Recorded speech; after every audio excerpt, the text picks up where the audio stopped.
কলিয়াবৰৰ ক্ৰেতা বিক্ৰেতাৰ বাবে আছে এক সুখবৰ। কলিয়াবৰৰ বৰঘলীত পুনৰ মুকলি পাচলিৰ নৈশ পাইকাৰী বজাৰ।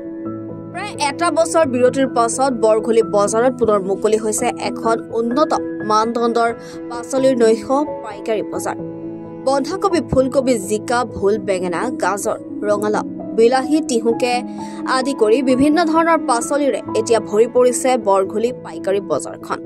ক্ৰেতা বিক্ৰেতাৰ সকলো উচিত মূল্য কিনা বেচা কৰাৰ সুবিধা লাভ কৰিছে বজাৰখনত। বৰঘলীবাসীৰ ৰাইজে এতিয়া ক্ৰেতা বিক্ৰেতা সকলোকে এই নৈশ বজাৰখনলৈ আহিবৰ বাবে আহ্বান জনাইছে।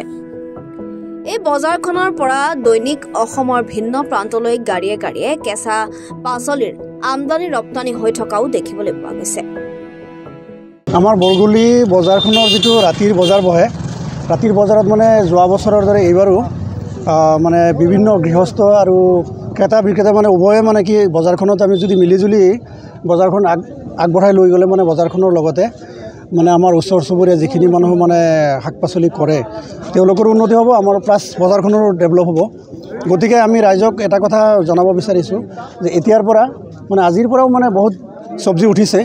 তো গতিকে আমি এইটো মিডিয়া যোগে জনালোঁ যে আমাৰ বজাৰখনত আপোনালোক আহক আৰু আপোনালোকৰ যিটো উপযুক্ত ভেলু সেইটো আপোনালোকে পাব, এইটো আশা কৰিলোঁ। হয়, দেখা গৈছে যোৱা বছৰ এইবছৰ বৰঘলী বজাৰত কিন্তু যথেষ্ট গ্ৰাহকে ভিৰ কৰিছে, কি ক'ব? হয়, যোৱা বছৰৰ পৰা আমাৰ বৰঘলী বজাৰত পাইকাৰী চব্জি বেচা কিনা আৰম্ভ হৈছিলে। এতিয়া যোৱা বছৰৰ পৰা যেনেকৈ চব্জি বেচা কিনা আৰম্ভ হৈছিলে এইটো বছৰত অকণমান কম দেখিছোঁ আমি।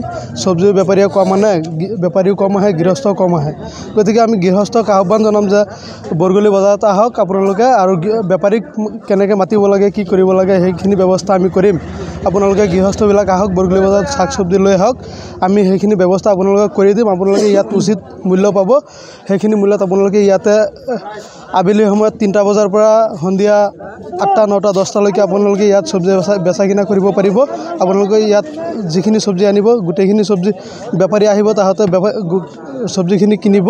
আপোনালোকে চব্জি ঘূৰাই নিব, ক'তো নিব নালাগে, আপোনালোকক সেইখিনি ব্যৱস্থা কৰি দিয়া হ'ব। গতিকে গৃহস্থসকলক আহ্বান জনাম আপোনালোকে বৰঘলী বজাৰত শাক চব্জি আনি পিনে ইয়াত বেচা কিনা কৰক। কলিয়াবৰৰ পৰা নেকিবুৰ ৰহমানৰ ৰিপৰ্ট, এনি ভাৰত 24। নমস্কাৰ, মোৰ নাম নিৰুপম শইকীয়া। এনি ভাৰত 24 এটা নতুন অনুষ্ঠান লৈ আহি আছে, জুবিনৰ গানে কি আনে। তাৰ অডিশ্যনসমূহ অসমৰ প্ৰত্যেকটো ডিষ্ট্ৰিক্টত হ'ব আৰু এটা ৰিয়েলিটি শ্ব' হয়। আপোনালোকে দিয়া ফোন নম্বৰ যোগাযোগ কৰিব পাৰে আৰু আপোনালোকৰ ওচৰলৈ এনেও গৈ আছে তেওঁলোক, আৰু আশাবাদী যে আপোনালোকে এই অনুষ্ঠানটোত ভাগ ল'ব, আৰু আশা থাকিল যে আমি খুব সুন্দৰ সুন্দৰ গায়ক দেখিবলৈ পাম। ধন্যবাদ।